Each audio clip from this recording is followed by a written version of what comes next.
এই ধর, ক্যামেরার সামনে লাগা। ভাইয়া মনে করবে আমি 2টা থেকে 3টা পর্যন্ত পড়েছি, কিন্তু সে কি করে জানবে আমি তো পড়ছি না। আর এখানে তো ভিডিও চলছে, কারণ সারা দিন সে আমার সাথে থাকে, শুধু 1 ঘন্টা আমাকে সময় দেয়, আর এই 1 ঘন্টা আমি বরবাদ করতে চাই না। ভাই শোন, একটুও নড়াচড়া করবি না, তাহলে ভাই আমাকে সন্দেহ করবে। এটা কোনো লাইভ ফুটেজ না, এখানে ভিডিও চলছে।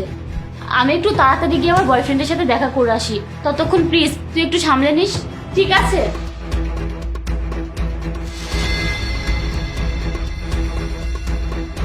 আরে বাহ, তুই আমার সত্যিকারের ছোট ভাই। আজ তোর কারণে আমি আমার বয়ফ্রেন্ডের সাথে দেখা করতে পারলাম। ভালো হয়েছে ভাইয়া অফিসে গেছে, কমপক্ষে 1 ঘন্টা ওর সাথে থাকতে পারছি। এখন থেকে প্রতিদিন 1 ঘন্টা ওর সাথে দেখা করব। যখন ভাইয়া 1 ঘন্টার জন্য অফিসে যাবে, তখন তো আমার জন্য সোনাই সোহাগা।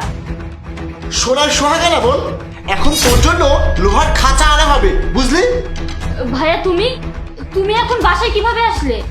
আরে এইটা আমার জন্য ভালো হয়েছিল যে আজ আমার অফিসে আইটি টেকনিশিয়ান এসেছিল। সে আজ আমার চোখ খুলে দিয়েছে। আসসালামু আলাইকুম স্যার। আরে ওয়ালাইকুম আসসালাম, জাহিদ সাহেব বলুন। স্যার দেখুন আমার ফোন, আমার বোন লাইভ বিসিএস পরীক্ষার প্রস্তুতি নিচ্ছে। সিসিটিভি ক্যামেরা লাগিয়েছেন আপনি ঘরে? হ্যাঁ স্যার, অনেক টাকা খরচ করেছি। 1 মিনিট, আপনার ঘরের ঘড়ি নষ্ট নাকি? না না স্যার, ঘড়ি তো ঠিক আছে, কালে তো ব্যাটারি বদলিয়েছি। যদি ঘরের ঘড়ি ঠিক থাকে তাহলে এখানে 4:35 দেখাচ্ছে, কিন্তু এখন তো 2:05। কি? এটা কি করে হয় স্যার? একটু ভালো করে দেখুন তো। 1 মিনিট, আমাকে একটু ভালো করে দেখতে দিন। ও আচ্ছা, আপনার বোন তো ভিডিও চালু করে রেখেছে, ক্যামেরার সামনে, বুঝেছেন? সেই জন্য এই ঘড়ির টাইম ভুল দেখাচ্ছে, আর বারবার শুধু একই ভিডিও দেখাচ্ছে। এই দেখুন। হ্যাঁ স্যার, আপনি একদম ঠিক বলেছেন। তার মানে আমার বোন আমাকে মিথ্যা বলছে। ঠিক আছে স্যার, আমি এর একটা ব্যবস্থা করে আসছি। কি রে, কি হচ্ছে এখানে? আচ্ছা, তাহলে তো আমার আইটি স্যার ঠিক কথাই বলেছে। তা কবে থেকে চলছে এসব? স্যার, আপা আমাকে এটা করতে বলেছে যেদিন থেকে আপনি 1 ঘন্টার জন্য অফিসে যান, সেদিন থেকে।